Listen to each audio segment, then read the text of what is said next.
Bonjour et bienvenue. Aujourd'hui, on va s'attaquer à un sujet passionnant, la parentalité moderne. On va voir ensemble comment on peut essayer de transformer la frustration en connexion et la peur en confiance. Être parent, un champ de mine, cette question, elle parle sûrement à beaucoup de monde.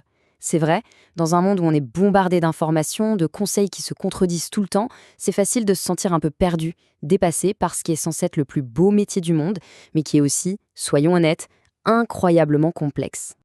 Mais la bonne nouvelle, c'est que personne n'est seul là-dedans. Ce sentiment d'isolement face aux défis tous les jours, en fait, il est très largement partagé. Et au fond, l'objectif reste le même pour tout le monde, comme on le voit bien ici, créer des liens forts et un environnement familial où il fait bon vivre. Ok, alors entrons dans le vif du sujet. D'où est-ce qu'elle vient, au juste, cette frustration si particulière que ressentent les parents d'aujourd'hui? C'est là que réside tout le paradoxe. Cette génération, la fameuse génération Y, est un peu prise entre deux feux. D'un côté, elle rejette les règles parfois rigides de sa propre enfance, elle n'en veut plus, mais de l'autre, elle aimerait bien obtenir les mêmes résultats, la même obéissance que ses parents obtenaient. Et ce tiraillement permanent, eh bien, c'est une source énorme de frustration. D'accord, mais alors pourquoi ce qui semblait fonctionner avant ne marche plus aujourd'hui? Pour le comprendre, il faut vraiment jeter un œil aux changements profonds qui ont complètement remodelé notre société, et donc la famille. Cette citation de Rudolf Dreikers, elle est assez percutante. Elle va droit au but. Attention, quand il parle de contrôle, il ne faut pas l'entendre au sens autoritaire du terme. Il parle plutôt de la rupture d'un modèle, un modèle hiérarchique qui a structuré la famille pendant des siècles. Ce tableau, il montre le changement de manière vraiment très claire.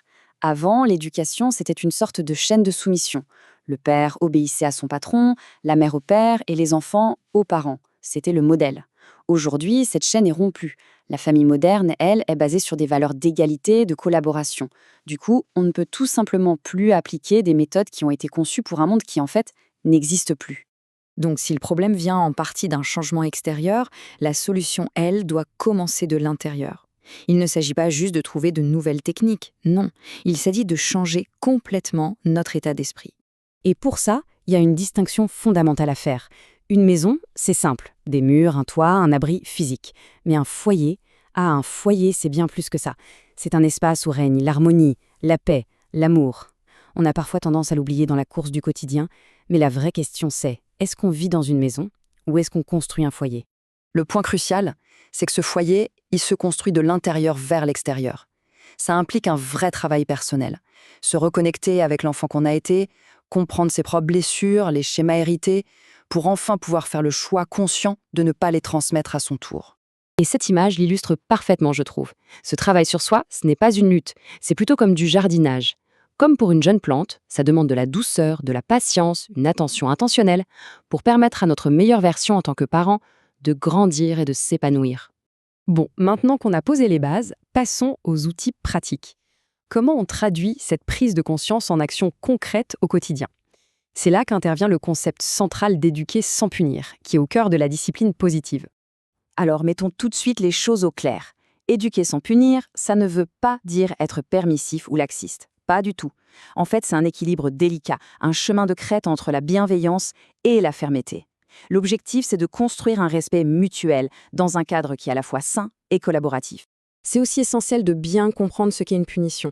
Ce n'est pas juste une tape ou mettre au coin. Ignorer les émotions d'un enfant, se moquer de sa tristesse, ça aussi c'est une forme de punition et c'est très blessant. L'alternative, ce n'est donc pas l'absence de règles, mais plutôt d'enseigner le respect comme une valeur qu'on adopte volontairement, pour le bien-être de tout le monde. Alors, au final, quel est l'objectif de toute cette démarche? Ce n'est pas simplement d'arrêter les crises. Le but est bien plus grand, c'est de construire des êtres humains compétents, résilients et épanouis. Et pour ça, il y a 7 compétences clés à cultiver. 7. Retenez bien ce chiffre. Ce sont les 7 piliers sur lesquels un développement sain et solide peut vraiment se construire. Alors, passons-les en revue, ces compétences, qui nous viennent des travaux de Jane Nelson. D'abord, 3 perceptions fondamentales sur soi-même. Se sentir capable, se sentir utile et nécessaire, et avoir le sentiment qu'on peut influencer ce qui nous arrive. Ça, c'est la base. Puis, 4 compétences de vie essentielles. La maîtrise de ses émotions, la capacité à coopérer, le sens des responsabilités, et enfin, le jugement. C'est ça, la véritable feuille de route. Et cette citation nous donne la clé. Ces compétences, en fait, elles ne s'enseignent pas avec des leçons. Elles se développent organiquement, quand l'enfant se sent impliqué, quand il participe à la vie de famille et qu'il sent que sa contribution a de la valeur. C'est dans l'action partagée que la magie opère. Alors, pour terminer, une petite question pour la route. En regardant cette liste, sur laquelle de ces 7 compétences serait-il possible de poser une petite intention, de faire une petite action dès aujourd'hui? Parce que c'est souvent là que le vrai voyage commence.